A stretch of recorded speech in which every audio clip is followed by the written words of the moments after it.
Hello guys, आपका मेरे channel smart study में स्वागत है। तो जैसे कि आप लोगों को मालूम है कि आपका साइंस का एग्जाम होने वाला है, क्लास 9 की यहाँ पर बात कर रहे हैं, तो हम क्वेश्चन पेपर और आंसर की को देखते हैं। तो आइए स्टार्ट करते हैं हम यहाँ पर।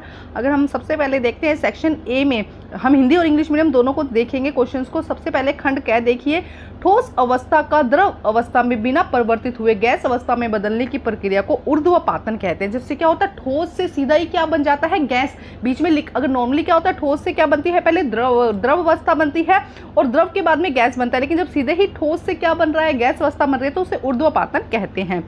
गैस का कौन सा गुण नहीं है, तो देखो गैस का कौन सा गुण नहीं है, निश्चित आकृति। यहाँ पे ए नहीं आएगा भाई, निश्चित आकृति नहीं होती है गैस की, क्या होती है, अनिश्चित आकृति होती है। ठीक है, तो यहाँ पे क्या आ जाएगा, गैस का अनिश्चित आकृति आ जाएगा। उसके बाद देखो यहाँ पे नेक्स्ट क्या कहा गया है, निम्नलिखित में से कौन सा रासायनिक परिवर्तन है। तो देखो रासायनिक परिवर्तन, लकड़ी को काटना फिजिकल परिवर्तन है, भौतिक परिवर्तन है। लकड़ी पर हथौड़े से पीटना ये भी भौतिक परिवर्तन है। और मोम का पिघलना ये भी क्या है, भौतिक परिवर्तन। अगर आपसे कहे मोमबत्ती का जलना, तो वो क्या हो जाएगा, क्योंकि इसमें जल रहा है ना, CO2 यूज हो रही है, ऑक्सीजन यूज हो रही है उसके अंदर ना, तो ये क्या हो जाएगा, यहाँ पर हो जाएगा कि मोमबत्ती का जलना क्या हो जाएगा, रासायनिक। लेकिन मोमबत्ती का पिघलना, मोम का पिघलना क्या हो जाएगा, भौतिक परिवर्तन। तो इसका आंसर हो जाएगा लकड़ी का जलना। लकड़ी का जलना क्या है, ये एक रासायनिक परिवर्तन है। उसके बाद कैल्शियम फॉस्फेट का रासायनिक सूत्र बनाइए। तो कैल्शियम फॉस्फेट का क्या होगा, Ca3PO4 की ट्वाइस, यहाँ पे PO4 की होल ट्वाइस आएगा। तो डी आंसर यहाँ पे क्या हो जाएगा, करेक्ट हो जाएगा। उसके बाद देखो क्या कहा गया, कार्बन और ऑक्सीजन जुड़कर कार्बन डाइऑक्साइड बनाते हैं। हमें पता है कि कार्बन और ऑक्सीजन मिलकर क्या बनाते हैं, कार्बन डाइऑक्साइड बनाते हैं। इसमें द्रव्यमान के अनुसार कार्बन और ऑक्सीजन का अनुपात क्या है। तो द्रव्यमान के अनुसार अनुपात देखें तो कार्बन कितना हो जाएगा, 3, क्योंकि इसका जब द्रव्यमान बाहर निकालेंगे तो कार्बन कितना हो जाएगा, 3, और ऑक्सीजन कितना हो जाएगा, 8। तो 3:8 यहाँ पे सही आंसर हो जाएगा। कभी भी इस तरह से नहीं करना आपको कि कार्बन, यहाँ पे देखेंगे कि कार्बन क्या है, 1 है, ऑक्सीजन क्या है, 2, तो 1:2, ऐसा नहीं होगा। इसके द्रव्यमान को हमें देखना होता है, तो 3:8 यहाँ पे इसका आंसर आ जाएगा। इसके द्रव्यमान भार को यहाँ पर देखना होता है। उसके बाद नेक्स्ट देखते हैं सोडियम 11, सोडियम और मैग्नीशियम में उपस्थित न्यूट्रॉनों की संख्या हमें बतानी है। तो 11 क्या है यहाँ पे, 11 सोडियम और 12 मैग्नीशियम में न्यूट्रॉन की संख्या। तो देखो सोडियम और मैग्नीशियम दोनों में न्यूट्रॉन्स की संख्या क्या होती है, 11 बराबर होते हैं। इलेक्ट्रॉन की संख्या क्या होती है, 11 और 12। तो यहाँ पे उन्होंने पूछा है न्यूट्रॉन की संख्या, तो क्या हो जाएगा, क्रमशः 12 और 12 दोनों में सेम होती है न्यूट्रॉन की संख्या। देखो ये इलेक्ट्रॉन होता है, ये अगर हम किसी भी बात करते हैं सोडियम या मैग्नीशियम की, तो सबसे अंदर क्या होता है, इसका न्यूट्रॉन होता है, प्रोटॉन और इलेक्ट्रॉन। तो न्यूट्रॉन क्या होते हैं, यहाँ पर अलग हो सकते हैं। प्रोटॉन और जो इलेक्ट्रॉन है वो दोनों क्या होते हैं, बराबर होते हैं। किसी तत्व के समस्थानिक में होता है, परमाणु संख्या क्या होती है, समान होती है। क्या होते हैं, समस्थानिक में क्या होता है, परमाणु संख्या समान होती है। नेक्स्ट अब इंग्लिश मीडियम में देख लेते हैं, conversation of solid into water vapour. Solid से क्या कन्वर्ट होना, विदाउट वाटर वेपर, सीधा क्या बन जाना, गैस बन जाना। इसे हम सॉलिड से सीधा किसमें, वेपर में कन्वर्ट हो जाना, विदाउट लिक्विड स्टेट, इसे हम क्या कहते हैं, सब्लिमेशन कहते हैं। नेक्स्ट देखिए, which is not a characteristic of the gaseous state, क्या है, डिफाइंड शेप, क्या इसकी कोई एक डिफाइंड शेप नहीं होती है। नेक्स्ट देखिए, which of the following is a chemical change. Chemical change अभी समझाया है मैंने, बर्निंग ऑफ वुड, वुड का जलना क्या है, एक केमिकल रिएक्शन है। Chemical formula of calcium phosphate, chemical formula क्या होता है कैल्शियम फॉस्फेट का, Ca3PO4 की twice. Carbon and oxygen combine for a carbon dioxide, what the ratio of the carbon and oxygen क्या होगा, 3:8 रेशियो हो जाएगा। नेक्स्ट देखो क्या कहा जा रहा है यहाँ पर, क्वेश्चन नंबर 6 देखते हैं। The number of the neutron present in 11 sodium and magnesium कितना हो जाएगा, रिस्पेक्टिवली 12 और 12। नेक्स्ट देखिए, isotope is the element have the same atomic number, जिसका एटॉमिक नंबर क्या होता है, सेम होता है। क्वेश्चन नंबर 8 देखिए, कौन सा कोशिकांग कई विष और दवाओं का निराविशीकरण करने के लिए महत्वपूर्ण भूमिका निभाता है। तो कोशिका कौन सा होता है, चिकनी अंतःपर्दय जालिका। अंतःपर्दय जालिका क्या करती है, कई विष और दवाओं का जो मतलब उसको साफ सफाई करने का, जो भी टॉक्सिक बॉडी के अंदर है उसको क्लीन करने का काम किसका होता है, चिकनी अंतःपर्दय जालिका का। निम्न में से किसमें पादप में निरंतर कोशिका विभाजन होता रहता है। तो शीर्षक विभुज्योति की, जो शीर्षक एपिकल यहाँ पे जो ऊपर की तरफ विभुज्योति की सेल्स होती है, कोशिकाएं होती है, उसके अंदर निरंतर विभाजन होता रहता है। किसी भी वस्तु का विस्थापन तय की गई दूरी के समानुपाती होता है। जब वस्तु क्या होती है, सीधे पथ पर गति, इस तरह से सीधा गति कर रही है, तो वो क्या होगा, विस्थापन उसकी दूरी के समानुपाती होगा। अगर एक वस्तु एक समान दिशा में गति करता है तो उसमें चाल क्या होगी, स्थिर। अगर कोई वस्तु ऐसे देखो इस तरह से सीधी गति कर रहा है, एक समान दिशा में, एक देखो नहीं इस तरह से एक समान दिशा में गति कर रहा है, तो चाल क्या हो जाएगी, स्थिर हो जाएगी। नेक्स्ट देखो, जब बस अचानक चलने लगती है तो बस में खड़ा व्यक्ति पीछे की ओर गिर जाता है। जब बस में चलता है एकदम से झटका लगता है तो व्यक्ति क्या करता है, पीछे की तरफ गिर जाता है। तो इसका है कि न्यूटन की प्रथम नियम, ये तीनों नियम बहुत ही ज़्यादा इंपॉर्टेंट, इनको ज़रूर पढ़ के जाना, इस पर क्वेश्चन ज़रूर आता है। नेक्स्ट देखिए क्या कहा गया है, गतिशील वस्तु के टकराने पर कोई व्यक्ति घायल क्यों हो जाता है, संवेग के कारण। किसके कारण हो जाता है, संवेग के कारण। नेक्स्ट देखो, गुरुत्वीय त्वरण में जी का मान होता है। तो गुरुत्वीय त्वरण क्या होता है, विषुवत रेखा पर। अगर हम इस तरह से बात करते हैं तो गुरुत्वीय त्वरण जी का मान क्या होता है, विषुवत रेखा पर, ये यहाँ पर क्या होता है, कम हो जाता है। क्या हो जाता है, जी का मान ध्रुवों पर क्या होता है, सबसे ज्यादा होता है, विषुवत रेखा पर क्या होता है, जी का मान सबसे कम होता है। इंग्लिश में देख लेते हैं, which cell organism play a crucial role to deoxidify many poison and drugs smooth endoplasmic reticulum. Which of the following in plant have capability to continue cell division apical meristematic?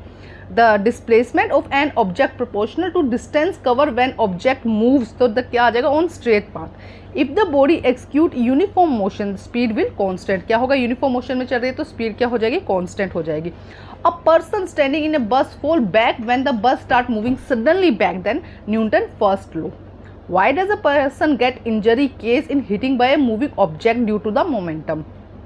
Question number 14 देखिए, The value of the acceleration due to the gravity g will be less in equator. Equator पे क्या होगा, सबसे कम होता है g की value, यहाँ पर g की वैल्यू सबसे कम हो जाएगी। जैसे जैसे हम इस तरफ बढ़ेंगे, पोल्स की तरफ बढ़ेंगे, g की वैल्यू क्या हो जाएगी, बढ़ती जाएगी। क्वेश्चन नंबर 15 देखिए, जब एक पिंड मुक्त रूप से पृथ्वी की ओर गिरता है तो उसकी कुल ऊर्जा स्थिर रहती है। जब कोई एक पिंड क्या करता है, मुक्त रूप से ऊपर से उसको नीचे गिराते हैं तो उसकी जो कुल ऊर्जा है वो क्या रहेगी, क्योंकि यहाँ और यहाँ पहुँचने पर क्या हो गया, वो स्थिर हो गया ना, तो उसकी जो हम ये कहेंगे कि उसकी कुल ऊर्जा क्या हो जाएगी, स्थिर हो जाएगी। नेक्स्ट देखिए, जब वस्तु पर किया गया कार्य किस पर निर्भर नहीं करता है, नहीं, देखो विस्थापन पर करता है, लगाए गए बल पे करता है, बल और विस्थापन के बीच के कोण पर करता है, लेकिन आरंभिक वेग कितना था, शुरू में कितना वेग था, उस पर कोई निर्भर नहीं करता वस्तु द्वारा किया गया कार्य। अब हमें यहाँ पे बताना है कि कौन सा कथन यहाँ पर सही है। देखो क्या कहा गया, फर्स्ट में दोनों ही सही हैं, उचित व्याकरण, उचित स्पष्टीकरण किया गया है। देखते हैं 17वां क्वेश्चन, किसी रासायनिक पदार्थ में तत्व हमेशा द्रव्यमान के निश्चित अनुपात में मौजूद है। ठीक है, हमेशा रासायनिक पदार्थ में तत्व क्या होता है, निश्चित अनुपात में मौजूद है, सही है। विविध तत्वों के परमाणु का द्रव्यमान रासायनिक द्रव्यमान का गुण का विभिन्न होते हैं, बिल्कुल। दोनों ही स्टेटमेंट क्या करें, एक दूसरे की व्याख्या करें। मतलब पहला क्या है कि द्रव्यमान क्या है, जो द्रव्यमान का अनुपात है सभी में निश्चित होता है, क्योंकि परमाणु का द्रव्यमान और रासायनिक गुण क्या होते हैं, अलग अलग होते हैं। ए देखो, उपास्थि एक संयोजी उत्तक का प्रकार है जो आसानी से या मुड़ सकता है, सही है। इसमें बहुत सी मजबूत पैक किया धात्री कोशिका होते हैं, तो ये देखो ये इसका सही नहीं है। ये क्या हो जाएगा, यहाँ पे देखो सी इसका हो जाएगा कि ए तो सही है लेकिन आर यहाँ पर गलत है। ये यहाँ पे देखो ये मुश्किल नहीं होता ना, वो क्या है, सॉफ्ट होता है, तो ये गलत हो जाएगा, ये सही, तो सी आंसर यहाँ पे करेक्ट हो जाएगा। किसी भारी वस्तु को जमीन पर धकेलना खींचना मुश्किल है। ठीक है, एक सेकंड, देखो यहाँ पे ये देखो बी वाला, यहाँ पे इसकी स्टेटमेंट, ये इसका रीजन नहीं दे रहा, हालांकि सही तो है बट रीजन सही नहीं है, तो बी आ जाएगा यहाँ पे। थोड़ा सा बोलते हुए ध्यान नहीं लगाया। अब देखो नेक्स्ट में क्या कहा गया, किसी भारी वस्तु को नीचे धकेलना और खींचना मुश्किल है, भारी वस्तुओं पर जड़त्व अधिक होता है, तो ये स्टेटमेंट भी सही हो जाएगी और उसकी व्याख्या भी सही हो जाएगी। किसी खेत में बारी बारी से फसल उगाना फसल चक्र कहलाता है, बिल्कुल। यह कीटों से होने वाले नुकसान को कम करता है, कीटों से नुकसान को कम नहीं करता, वो तो क्या करता है, वहाँ के उपजाऊपन को बढ़ाता है, तो यहाँ पे ये इसकी सही स्टेटमेंट नहीं है, तो सी हो जाएगा। अब एक बार इंग्लिश मीडियम में देख लेते हैं। When a body is fall freely towards the earth, its total energy remain constant. उसकी टोटल एनर्जी क्या रहेगी, कांस्टेंट रहेगी। Work done by an object not depend on the initial velocity of the object. अभी हमने इनको पढ़ा, एक बार फटाफट रीड कर लेते हैं। In a chemical substance, the element are always present defined proposition most. ठीक है, ये स्टेटमेंट सही है कि डिफाइन क्या होता है, जो प्रोपोजिशन है उसकी डिफाइन रहती है, फिक्स रहती है। Atomic number different element have different mass and chemical proportion, हालांकि ये सही है बट इसकी व्याख्या जो सही नहीं है। ठीक है, तो बी हो जाएगा।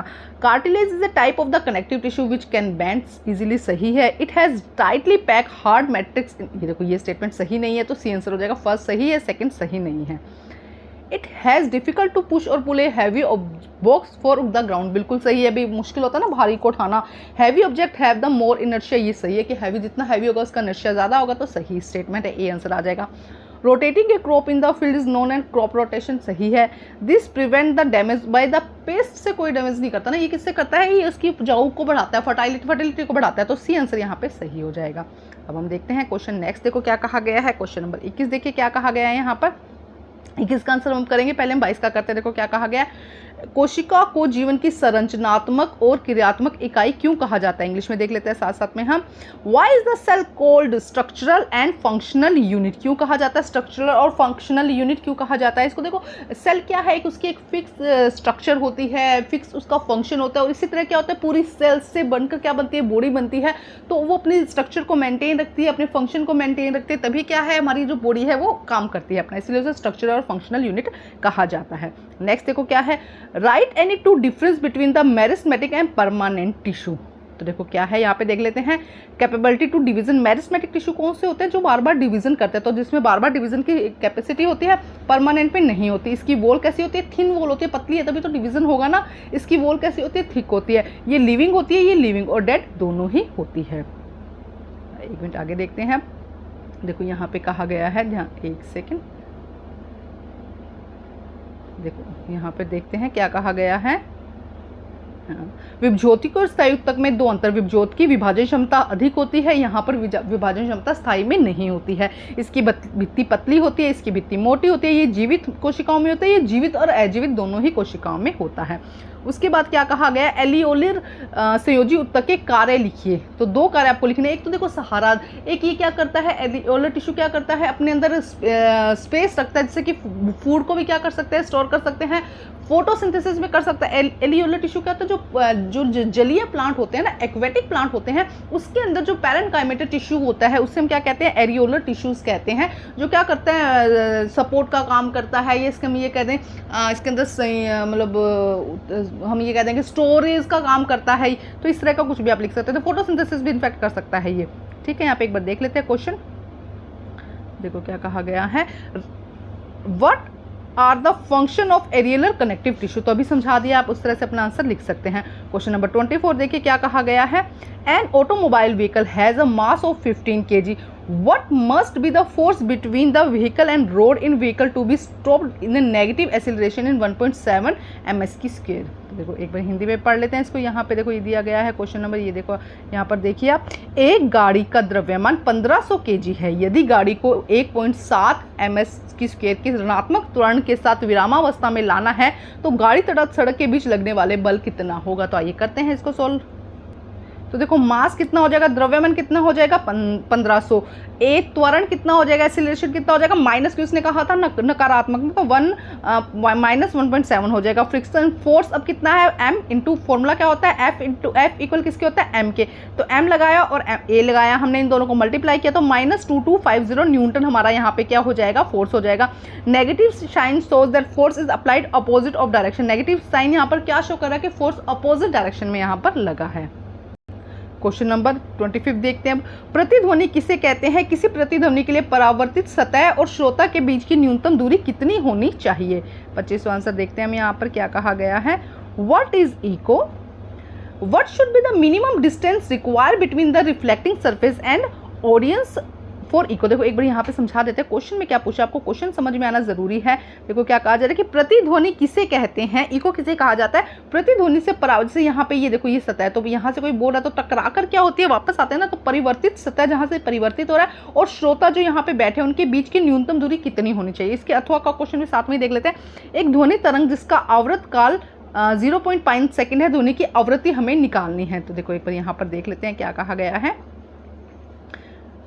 क्वेश्चन देखो, what is the frequency of sound waves, time period is 0.5 second. हमें यहाँ पे टाइम पीरियड दिया गया है, हमें फ्रीक्वेंसी निकालनी है। तो देखो क्या कहा जा रहा है, repetition of sound cause by reflection of sound is from an object surface. देखो यहाँ पे मान लो कोई बोल रहा है, देखो इको क्या होता है, यहाँ से किसी ने बोला तो ये यहाँ से टकरा के वापस ऐसे ऐसे इस तरह से साउंड जो रिपीटेड क्या होती है, रिफ्लेक्टेड होती है, उसे हम क्या कहते हैं, किसी सरफेस से, उसे हम इको कहते हैं, प्रतिध्वनि कहते हैं। और मिनिमम डिस्टेंस कितना होना चाहिए, 7.2, ये आपको याद होना चाहिए एग्जैक्टली 17.2 होना चाहिए। इसका नेक्स्ट क्वेश्चन देखो क्या कहा गया है कि टाइम पीरियड कितना दिया गया है, यहाँ पर हमें आवृत्त काल कितना दिया गया है, 0.5 सेकेंड। फ्रीक्वेंसी निकालनी है, 1/t इसका फॉर्मूला होता है, फॉर्मूला याद कर लीजिए, उसको पुट करेंगे तो 20 हर्ट्ज हमारा यहाँ पे आंसर आ जाएगा। क्वेश्चन नंबर 26 देखते हैं, what are the benefit of the cattle farming. यहाँ पर देखो क्या कहा जा रहा है, पशुपालन के क्या लाभ है? तो पशुपालन के क्या लाभ है? दूध मिल जाता है, कृषि में हेल्प मिलती है, इसके अलावा हम कुछ कोई जैसे कि ये फार्मिंग जैसे कि उससे मतलब काफ़ी सारे फायदे हैं ना। देखो एक तो अब उनका देखो अगर हम बड़े स्केल पर देखें तो क्या है, दूध के लिए हो गया। अब जैसे गायों को किसी ने पाला तो उसका गोबर जो है उससे क्या बन जाएगा, खाद बन जाती है, तो वो उनकी कृषि में हेल्प कर देता है, ठीक है। इसके अलावा कुछ लोग क्या करते हैं, बकरियों को या ये कहते हैं कि मुर्गियों वगैरह इन सबको पालते हैं, तो ये क्या हो जाता है, वो उनसे उनका व्यवसाय भी हो जाता है ना। तो ये इससे कुछ भी रिलेट करते हुए आप आंसर यहाँ पर लिख सकते थे। क्वेश्चन नंबर 27 देखते हैं अब क्या कहा गया है। शुष्क बर्फ किसे कहा जाता है? तो ठोस कार्बन डाइऑक्साइड, ठोस CO2 जो होते हैं उसे शुष्क बर्फ कहते हैं। जब हम इसे गर्म किया जाता है तो क्या होता है, जब ठोस जो कार्बन डाइऑक्साइड उसे गर्म करोगे तो वो सीधा क्या बन जाएगी, ठोस से गैस बन जाएगी, द्रव अवस्था में नहीं आएगी। इस अवस्था परिवर्तन का नाम बताइए। ऊर्ध्वापातन हमने फर्स्ट क्वेश्चन में इसका आंसर किया अभी तक, एक बार इंग्लिश मीडियम में देख लेते हैं। What is dry ice? What is dry ice क्या होगा, solid carbon dioxide. What happen when it is heated, solid से सीधा किस में कन्वर्ट हो जाता है, गैस में, लिक्विड नहीं आता है। Name the phenomena is change in the state sublimation, अभी फर्स्ट क्वेश्चन में हमने देखा था। अब 28 क्वेश्चन देख लेते हैं। Right the chemical formula of the using, अच्छा हमें याद कर, कैल्शियम कार्बोनेट, तो कैल्शियम और कार्बोनेट CO3 हो जाएगा। सोडियम क्लोराइड, ये तो बहुत ही आसान है, नमक जिसे हम कहते हैं NaCl हो जाएगा। पोटेशियम ऑक्साइड, तो पोटेशियम K2O हो जाएगा। इंग्लिश हिंदी मीडियम में भी फटाफट देख लेते हैं। देखो नेक्स्ट क्या कहा गया, calcium carbonate sodium chloride, calcium carbonate sodium chloride और K2O हो जाएगा यहाँ पे पोटेशियम ऑक्साइड। अब हम देखते हैं क्वेश्चन नंबर 29। देखो 29 में क्या कहा गया है, ध्यान से समझना, क्वेश्चन को समझना जरूरी है। किस कोशिकांग को कोशिका का बिजली घर कहा जाता है और क्यों? तो माइटोकॉन्ड्रिया क्या है, माइटोकॉन्ड्रिया को क्या कहा जाता है, कोशिका का बिजली घर कहा जाता है। और क्यों कहा जाता है, क्योंकि जितना भी ये कहेंगे कि हम जो खाना बनाने का जो ये खाना बनाना नहीं, जितना भी एनर्जी देने का काम है उसे वो कहाँ पर होता है, माइटोकॉन्ड्रिया। मतलब जितना ATP बनना है, जितनी भी चीज़ें बननी है वो कहाँ पर बनती है, माइटोकॉन्ड्रिया में बनती है। इसीलिए इसे क्या कहा जाता है, बिजली घर कहा जाता है। ऐसे दो अंगों का नाम बताइए जिसमें DNA और राइबोसोम्स, DNA और इसका अपना राइबोसोम होता है, तो माइटोकॉन्ड्रिया और प्लास्टिड इसका आंसर हो जाएगा। इन अंगकों में DNA और राइबोसोम की भूमिका क्या होती है, प्रोटीन बनाने के ये काम आते हैं। एक मिनट इंग्लिश मीडियम में देख लेते हैं 29 क्वेश्चन। देखो ये रहा, which cell organelles known as the power house of cell, तो पावर हाउस से कहा जाता है, माइटोकॉन्ड्रिया को कहा जाता है, क्योंकि एनर्जी फॉर्मेशन जो है वो माइटोकॉन्ड्रिया में होती है। एनर्जी जो ATP बनता है वो कहाँ बनता है, माइटोकॉन्ड्रिया में। Name 2 cell organelles which have their own DNA and ribosome, तो माइटोकॉन्ड्रिया और प्लास्टिड इसका आंसर हो जाएगा। What is the role of the DNA and ribosome in the, DNA और राइबोसोम्स क्या करते हैं, प्रोटीन बनाने में हेल्प करते हैं। नेक्स्ट देखो क्या कहा गया है यहाँ पर, identify the following tissue. Okay, tissue that form in inner lining of our mouth, अपने जो माउथ होता है उसकी इनर लाइनिंग किससे बने होते हैं, स्क्वेमस एपिथेलियम से। Tissue that connect muscles to bone, जैसे कि मसल है और ये बोन है, इनको जो कनेक्ट करता है, देखो हमारी जो बोन है, अगर हाथ को आप टच करोगे तो आपको क्या दिखेगा, मसल दिखेगा, और अंदर क्या दिखेगी, बोन। तो जो टिश्यू इनको आपस में कनेक्ट करते हैं उसे टेंडन कहते हैं। Tissue that translocate food in plant, food को प्लांट में ट्रांसलोकेट करना कौन करता है, फ्लोएम करता है। फ्लोएम से फूड, देखो F से फूड, F से फ्लोएम। इसी तरह जाइलम से जल जो जल या वाटर को करता है वो जाइलम हो जाएगा, ठीक है। नेक्स्ट देखते हैं इसका हिंदी मीडियम देख लेते हैं एक बारी। तो एग्जैक्ट ऐसा पेपर आप लोगों की नहीं आएगा, लेकिन आप लोगों को क्या होगा, बहुत इंपॉर्टेंट क्वेश्चन है, रिपीट होने के चांसेस है। एग्जैक्ट ऐसा पेपर नहीं आएगा। अच्छे मार्क्स के लिए आप सैंपल पेपर भी जरूर करके जाइएगा, लास्ट ईयर का पेपर भी जरूर करके जाइएगा, जिससे कि आपके अच्छे मार्क्स आ सके। उनको कर लेते हो तो आप आराम से अच्छे नंबरों से पास हो जाओगे। देखो क्या कहा गया है, वह ऊतक जो मुंह के अस्तर को बनाता है, स्क्वेमस एपिथेलियम। वह ऊतक जो मनुष्य में पेशियों को अस्थि से जोड़ता है, टेंडन। उत्तक जो पौधों को भोजन का वह उत्तक जो पौधों में भोजन का स्थानांतरण करता है, फ्लोएम। उसके बाद 31 क्वेश्चन देखते हैं हम यहाँ पे क्या है। 100 N का बल 20 kg के एक विरामावस्था पिंड पर कितने समय तक लगाया जाए ताकि वह 100-1 वेग प्राप्त कर सके। 100 न्यूटन का बल 20 kg के एक विरामावस्था बल पर कितने समय के लिए लगाया जाए जिससे कि उसको वेग मिल जाए। मतलब एक वस्तु है, एक चीज़ है जो रुकी हुई है, उस पर 100 न्यूटन का बल 20 kg की किसी विरामावस्था वस्तु पर लगाया जा रहा है जिससे कि वो क्या हो जाए, गति आ जाए उसके अंदर। एक बार देख लेते हैं इसके यहाँ पे क्वेश्चन नंबर, देखो क्या कहा गया है। How many long should be the 100 newton act as a resting body 20 kg so that acquired a velocity of the 100 metre second. तो देखो फोर्स यहाँ पर क्या होगा 100 न्यूटन, द्रव्यमान कितना है 20 kg, वेलोसिटी कितनी चाहिए यहाँ पे हमें 100 मीटर सेकंड चाहिए। जो आरंभिक वेग, अब स्टार्टिंग का जो वेग है वो कितना हो जाएगा, u कितना हो जाएगा 0। तो f यहाँ पे f इक्वल ma, तो यहाँ पे लिखेंगे a निकालेंगे हम किससे, f और वैल्यू पुट करते जाएंगे। देखो ध्यान से समझो, तो a यहाँ पर कितना निकल जाएगा 5 मीटर स्क्वायर, ठीक है। उसके बाद फॉर कैलकुलेटिंग टाइम हमें कैलकुलेट करना है, तो टाइम कैलकुलेट करने के लिए फॉर्मूला क्या होता है v। आपको इक्वेशन ही लगानी होती है कि कौन सा जो है रूल यहाँ पर लगना है। तो v equal a plus v equal u plus at। v की वैल्यू हमारे पास में है, u की हमारे पास में, a हमारे पास में, t हमारा यहाँ से निकल जाएगा। तो 20 सेकेंड हमारा यहाँ पे क्या आ जाएगा, आंसर आ जाएगा। क्वेश्चन नंबर 32 देखते हैं हम। What is the ultrasonic sound, name any two animal can produce ultrasonic sound. देखो यहाँ पर क्वेश्चन देखते हैं क्या कहा गया है। पराश्वर ध्वनि किसे कहते हैं, किन्हीं 2 जंतुओं के नाम बताइए जो पराश्वर ध्वनि को उत्पन्न करते हैं। तो देखो क्या हो जाएगा, sound have more than 20,000 frequency and more than 20,000 frequency. जिसकी भी साउंड की फ्रिक्वेंसी क्या है 20,000 हर्ट्ज से ज़्यादा होती है उसे पराध्वनि स्वर कहते हैं। जैसे कि एनिमल में बैट हो गया, रैट हो गया, डॉल्फिन हो गई, इनकी फ्रिक्वेंसी जो है वो क्या है 20,000 हर्ट्ज से क्या होती है, ज़्यादा होती है। अब देखते हैं क्वेश्चन नंबर 33। भंडारण की प्रक्रिया में कौन कौन से कारक अनाज की हानि के लिए उत्तरदायी है। तो देखो एक अजीवीय कारक हो सकता है और एक जीवीय कारक होता है। अजीवीय कारक क्या हो सकता है, हवा, पानी और टेम्परेचर, है ना। हवा, पानी और टेम्परेचर क्या कर सकते हैं, अनाज को खराब कर सकते हैं। इसको थोड़ा एक्सप्लेन करके लिखना था, 3 मार्क्स का है, लिखना होगा आपको। उसके बाद जीवीय कारक कौन कौन हो सकता है, कीड़े मकोड़े और यहाँ पे चूहे, हम इस तरह से इसमें लिख सकते हैं। एक बार इंग्लिश मीडियम में भी पढ़ लेते हैं इसको। देखो क्या कहा जा रहा है, तो इसे थोड़ा 3-3 नंबर के क्वेश्चन को थोड़ा एक्सप्लेन करके आपको लिखना होता है। What factor are responsible for the storage loss in agriculture produce. तो स्टोरेज लॉस किस रीजन में हो सकता है, बायोटिक क्या हो सकता है, इंसेक्ट एंड रेट, और ए बायोटिक क्या हो सकता है, एयर, रेन एंड टेम्परेचर। उसके बाद 34 क्वेश्चन देखते हैं हम यहाँ पर। देखो 34 में क्या कहा गया है यहाँ पर। अब 3 मार्क्स का 5 मार्क्स का क्वेश्चन है। देखो फर्स्ट पार्ट में क्या है, एक परमाणु के K-L-M अक्ष में कितने इलेक्ट्रॉन उपस्थित हो सकते हैं। तो आपको पता होना चाहिए K में कितना होता है 2, L में कितना होता है 8 और M में कितना होता है 18 इलेक्ट्रॉन उपस्थित हो सकते हैं। Mg+2 और Mg में इलेक्ट्रॉनों विन्यास का वितरण दीजिए। तो Mg से देखो 2+2 का मतलब कि 2 इलेक्ट्रॉन निकल चुके हैं। तो Mg के पास कितना होता है 12 होता है, तो 2 और 8 और 2 इलेक्ट्रॉन निकल गए हैं Mg प्लस में, तो कितना हो जाएगा 2 और 8। और Mg के पास अभी 2 इलेक्ट्रॉन है, तो 2 8 2 इसका इलेक्ट्रॉन विन्यास हो जाएगा। देखो कितना आसान क्वेश्चन है, 5 नंबर में क्वेश्चन आया है। ऐसे क्वेश्चन अगर अटेम्प्ट कर लेते हो तो आपको अच्छे मार्क्स मिल जाते हैं। उसके बाद इसके अथवा में क्वेश्चन दिया गया है। देखो क्या कहा गया है, He, helium, neon and argon का आपको क्या बताना है, संयोजकता 0 होती है। क्यों इनकी संयोजकता 0 क्यों होती है, क्योंकि देखो हीलियम में कितना इलेक्ट्रॉन है 2 इलेक्ट्रॉन है, तो इसकी पहली शेल फिल हो गई है, इसलिए कोई संयोजकता नहीं है। उसके बाद नियोन में कितना है 10 होते हैं, तो 2 और 8, तो उसकी दूसरी क्या हो गई है, फिल हो गई है। उसके बाद तीसरा क्या है, आर्गन, इसमें कितना होता है 2 8 8, तो तीसरी से मतलब संयोजकता क्या होती है कि जब बाहर वाली शेल में कोई इलेक्ट्रॉन बच जाता है तो वही तो संयोजकता होती है। लेकिन इसकी जो बाहर वाली शेल है वो पूरी तरह से कंप्लीट है, तो कोई संयोजकता होती ही नहीं है।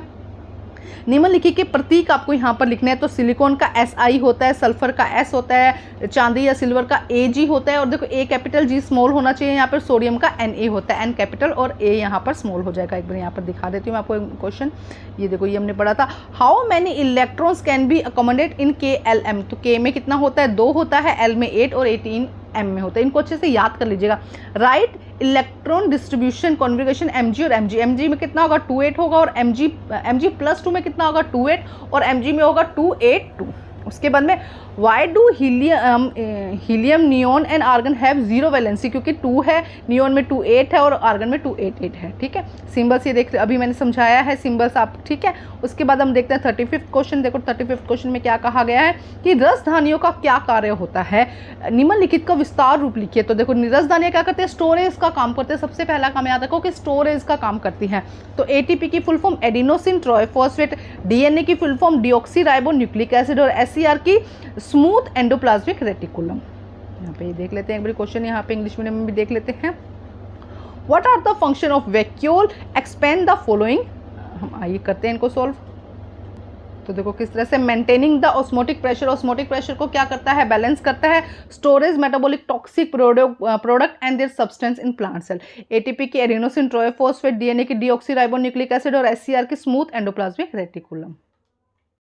इसके अथवा में क्वेश्चन दिया गया है, कोशिका में प्रोटीन कहाँ संश्लेषित होता है, कहाँ बनता है, राइबोसोम में। प्रोटीन कहाँ बनता है, राइबोसोम में।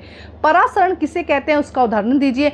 पौधे में किस कोशिका को कोशिका की रसोई कहा जाता है, तो रसोई मतलब कि खाना कहाँ बनता है पौधे में, पत्तियों में, कहाँ, क्लोरोप्लास्ट। कोशिका पूछी है उन्होंने, क्लोरोप्लास्ट में।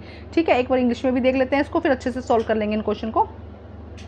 व्हाट आर द प्रोटीन, हमें आंसर देने हैं। What are the protein, where are the protein synthesis inside the cell, ribosome हो जाएगा। What is osmosis, give one example. Which organelles in the kitchen of cell in plant, तो क्या हो जाएगा, chloroplast हो जाएगा। इनके आंसर देखते हैं। देखो फर्स्ट का आंसर हो जाएगा ribosome are the site of the protein synthesis. Movement of solvent water from higher concentration to lower concentration are called semi through the semi permeable membrane when rays place in the water solvent. देखो क्या कहा गया, जब water higher concentration से lower concentration में जाता है with semi permeable membrane की वजह से, तो उसे हम क्या कहते हैं, ऑस्मोसिस कहते हैं। और यहाँ पे क्या है, वाटर की जैसे कि किशमिश है, पानी में रखने से फूल जाती है, तो वो उसका एग्जाम्पल हो जाएगा। उसके बाद ये देखो यहाँ पे क्या, chloroplast is called kitchen of cell. Chloroplast को कहा जाता है क्योंकि it is called due to the help of the process of photosynthesis. ये क्या करता है, फोटोसिंथेसिस से फूड का प्रोडक्शन करता है। क्वेश्चन नंबर 36 देखिए क्या कहा गया है। A ball is thrown vertical upward the velocity is 49 metre second, the maximum height of which is rise and the total time to taken return to the surface of the earth. देखते हैं 36 question. तो ये रहा question में क्या कहा गया है। एक गेंद को 49 मीटर सेकंड के वेग से ऊर्ध्वाधर ऊपर की ओर फेंका जाता है, मतलब ऊपर की तरफ से फेंका गया है। उसकी अधिकतम ऊंचाई कितनी होगी, वह वापस सतह तक पहुंचने में लगा कुल समय, ऊपर जाएगी फिर नीचे आने में कितना टोटल कितना समय यहाँ पर लगेगा। इसके बाद हम अगला क्वेश्चन भी देख लेते हैं क्या कहा गया है। दाब को परिभाषित कीजिए, उन कारकों का नाम लिखिए जिन पर दाब निर्भर करता है। द्रव्यमान और भार में कोई दो अंतर बताइए। इंग्लिश मीडियम में भी देख लेते हैं क्वेश्चन क्या है। देखो ये, define the pressure, write the factor which pressure depend, write any two difference between the mass and the weight. तो फर्स्ट पार्ट देखिए, इनिशियल वेलोसिटी कितनी हो जाएगी 49। v यहाँ पर क्या होगा, क्योंकि लास्ट में क्या हो जाएगा, जीरो हो जाएगा ना, वेग जीरो हो जाएगा। g यहाँ पर क्या है 9.8, ठीक है। उसके बाद v की स्क्वायर माइनस u की स्क्वायर तो 2gs हो जाएगा, तो v की स्क्वायर माइनस u की स्क्वायर माइनस 2gs हो जाएगा। उसके बाद जीरो यहाँ पर, क्योंकि v यहाँ पर क्या है जीरो है, u यहाँ पर स्टार्टिंग में कितना था 49 हो जाएगा, वैल्यू पुट कर देंगे तो आंसर कितना आ जाएगा 122.5 मीटर, ठीक है। सेकंड में उससे पूछा भाई वापस आने में टाइम कितना लगेगा, तो देखो हम यहाँ क्या फॉर्मूला लगाएंगे, v equal you plus G T. तो यहाँ पे v क्या हो जाएगा माइनस जी टी लगेगा यहाँ पे, तो आंसर हमारा ध्यान से देखो इस क्वेश्चन को 5 सेकंड लगेगा और t2 कितना हो जाएगा 5 सेकंड, तो टोटल टाइम यहाँ पे कितना हो जाएगा 10 सेकंड हो जाएगा। ध्यान से समझना है इस क्वेश्चन को, ठीक है। न्यूमेरिकल्स थोड़े से ध्यान से समझने होते हैं। उसके बाद नेक्स्ट क्वेश्चन देखते हैं। उन्होंने पहले पूछा है प्रेशर किसे कहते हैं, thrust apply and unit area. Thrust divided by area, यहाँ पे क्या हो जाएगा प्रेशर हो जाएगा। कौन कौन सा फैक्टर इफेक्ट करता है, कारक कौन कौन से हैं, थर्स्ट एंड फोर्स और सरफेस एरिया जिसपे फोर्स अप्लाई किया जा रहा है। उसके बाद मास और वेट में अंतर बताना है, द्रव्यमान और भार में। तो द्रव्यमान की यूनिट केजी में होती है और वेट की यूनिट किस में होती है, न्यूटन में होती है। Total material of an object, force apply by the earth an object can not be zero. Mass कभी भी जीरो नहीं हो सकता, लेकिन वेट क्या होता है, कैन नॉट बी, क्या हो सकता है, कैन बी जीरो। अब हम देखते हैं सेक्शन ई और उसको रीड करते हैं, उसके बाद में उसको क्वेश्चन को सोल्व करते हैं। देखो क्या कहा गया है यहाँ पर, एक जटिल उत्तक में एक से अधिक प्रकार की कोशिकाओं से बने होते हैं। ये सभी कोशिकाएं एक सामान्य कार्य करने के समन्वय रखती है। जाइलम और फ्लोएम ऐसे ही जटिल उत्तक के उदाहरण है। ये दोनों केवल संवहन उत्तक हैं और एक संवहन बंडल का निर्माण करते हैं। अब उसी से रिलेटेड यहाँ पर क्वेश्चन, देखो ये रीड किया हमने और उसी से रिलेटेड क्वेश्चन है। तो देखो क्वेश्चन क्या है, जाइलम में जीवित उत्तक का नाम बताइए, फ्लोएम में उपस्थित मृत अवयव का नाम बताइए, जाइलम के कार्य लिखिए व फ्लोएम के कार्य बताइए। एक बार इंग्लिश में रीड कर लेते हैं, सारे ही क्वेश्चन को इकट्ठे आंसर कर लेंगे। देखो क्या कहा जा रहा है यहाँ पे, name the living tissue in xylem, name the dead element present in the phloem and what is the function of xylem and what is the function of phloem. तो ये क्वेश्चन हमें करने हैं, तो देखते हैं इनके आंसर। तो देखो क्या आंसर हो जाएगा, फर्स्ट में क्या होगा, लिविंग कौन सा है, पैरेंकाइमा। जाइलम पैरेंकाइमा क्या है, लिविंग है। Phloem fibre and phloem sclerenchyma, ठीक है। नेक्स्ट में हो जाएगा थर्ड में, xylem help to transport to water and mineral from soil and phloem जो है it help to food from the leave to the other part. Food क्या, phloem क्या करता है, फूड को पहुंचाता है एक जगह से दूसरी जगह, क्योंकि लीव्स बनाती है, लीव से पूरे पार्ट में। और जो जाइलम है वो सॉइल से क्या करता है, वाटर को ऑब्जर्व करता है और पूरे प्लांट तक पहुंचाता है। 37 हमारा क्वेश्चन रह गया है, उससे भी देख लेते हैं। 37 रह गया था, एक बार देख लेते हैं। मीनू ने देखा कि जैसे जैसे एक वस्तु ऊपर से नीचे की ओर गिरती है उसकी स्थितिज ऊर्जा गतिज ऊर्जा में बदलती है, इसीलिए वस्तु के गिरते समय उसकी स्थितिज ऊर्जा घटती है और गतिज ऊर्जा बढ़ती है। जैसे ही वस्तु जमीन पर पहुंचती है तो सारी स्थितिज ऊर्जा गतिज ऊर्जा में रूपांतरित हो जाती है। निम्नलिखित प्रश्नों के उत्तर दीजिए। जमीन के नजदीक वस्तु की कुल ऊर्जा क्या होगी? एक तनित स्प्रिंग में कौन सी ऊर्जा होगी? विद्युत बनाने वाली पवन चक्की में ऊर्जा का रूपांतरण लिखिए, या हमारे आसपास उपस्थित अनेक ऊर्जा के कोई रूपांतरण हमें यहाँ पर लिखने हैं। क्वेश्चन देखो क्या कहा गया है। 37 क्वेश्चन देखो, 36 भी रह गया है शायद, 36 हम कर चुके हैं। 37 देखिए। What is the total energy of the stone at the near of the ground? Which type of the energy possessed and a stretch spring? Write the energy of the transformation take place in the wind turbine provide electricity. What are the various form of energy we observe around us? ये हमारे आस पास में कौन सी आपको जो energy है वो दिखाई देती है। 37 क्वेश्चन। तो देखो सबसे पहले टोटल एनर्जी क्या है? Kinetic energy plus potential energy, गतिज ऊर्जा प्लस स्थितिज ऊर्जा हो जाएगा, तो क्या हो जाएगा 1/2 mv² प्लस mgh, तो ये हो जाएगा इसका आंसर। सेकंड का क्या आंसर हो जाएगा? पोटेंशियल एनर्जी, स्थितिज ऊर्जा यहाँ पे हो जाएगा the mechanical energy of wind minus electric energy, क्या हो जाएगा? जो मैकेनिकल एनर्जी है उसमें से हमें जो इलेक्ट्रिक एनर्जी है, विद्युत ऊर्जा है, उसको क्या करना होगा? माइनस करना होगा। विंड अब हमारे आसपास में कौन सी है? विंड एनर्जी है, इलेक्ट्रिक एनर्जी है, हीट एनर्जी है, काइनेटिक एनर्जी है, पोटेंशियल एनर्जी है। अब हम लास्ट क्वेश्चन देख रहे हैं 39। इससे पहले मैं आपको एक बार फिर बता देती हूँ कि एग्जैक्ट ऐसा पेपर नहीं आएगा, हाँ इससे रिलेट करता होगा, कुछ क्वेश्चन रिपीट भी हो सकते हैं। अगर आप अच्छे मार्क्स चाहते हैं तो सैम्पल पेपर ज़रूर करके जाइएगा, लास्ट ईयर का पेपर ज़रूर करके जाइएगा, वहाँ से आपको बहुत ज़्यादा हेल्प मिल सकती है। पदार्थ की अवस्था में परिवर्तन एक भौतिक परिवर्तन है, क्योंकि ये परिवर्तन संरचना के परिवर्तन के बिना होते हैं, अर्थात पदार्थ की रासायनिक परिवर्तन में कोई परिवर्तन नहीं होता। हालांकि बर्फ, पानी, जलवाष्प सभी अलग अलग दिखते हैं और अलग अलग भौतिक गुण दिखाते हैं। तो इनके क्वेश्चन क्या करना है? जलती हुई मोमबत्ती में कौन सा परिवर्तन होता है? पानी के कितने रूपों में पाया जाता है? कोलाइडी क्या है? एक उदाहरण दीजिए। टिंडल प्रभाव के 2 उदाहरण दीजिए। देखो क्या है यहाँ पे, हम क्वेश्चन 39 देखते हैं। Which type the change taken burning candle? In how many form water can be exist? What is colloid? Give one example. Write any 2 example of the Tyndall effect. तो फर्स्ट का आंसर 38 हम कर चुके हैं। 39 में answer देखते हैं। देखो क्या हो जाएगा फर्स्ट का आंसर। अगर हम बात करते हैं तो फर्स्ट का आ जाएगा chemical change and physical change. क्या हो जाएगा? Chemical change and physical change. Solid का आइस में कन्वर्ट होना, लिक्विड का वाटर में, और 3 टाइप देख लेते हैं, गैस, वाटर, वेपर। 3 टाइप होती है। अगर हम उसकी बात करते हैं, वाटर की बात करते हैं, तो heterogeneous mixture where size of solvent particle bigger than the true solution और smaller and than suspension. Solute particle can not seen in the naked eye, उससे नहीं देखा जा सकता, जैसे कि ब्लड और मिल्क हो गया। उसके बाद इसका नेक्स्ट क्वेश्चन देखिए, sunlight process then a dense forest path that a light become visible. जब हम यहाँ पे क्या करा जाता है, लाइट इस तरह से विजिबल होती है तो उसे हम टिंडल इफेक्ट कहते हैं। Sunlight pass of the dense, यहाँ पे अगर ज़्यादा गाढ़ा मीडियम है तो क्या होगा? सनलाइट पास नहीं होगी, लेकिन जब पास होती है path of the light become visible. Beam light pass from the milk, the path of the light become invisible. तो इसे हम, ये हमारे आंसर्स हैं। तो एग्जैक्ट ऐसा पेपर नहीं आएगा। इससे पहले अगर आप नए हैं चैनल पे तो प्लीज़ सब्सक्राइब कर दीजिए, वीडियो को लाइक कर दीजिए, ज़्यादा से ज़्यादा क्या कीजिए, इसको शेयर कीजिए। आपको बाकी सब्जेक्ट के भी क्वेश्चन पेपर मिल जाएंगे, तैयारी कीजिए और अच्छे अच्छे नंबरों से पास हो जाइए। Thank you guys.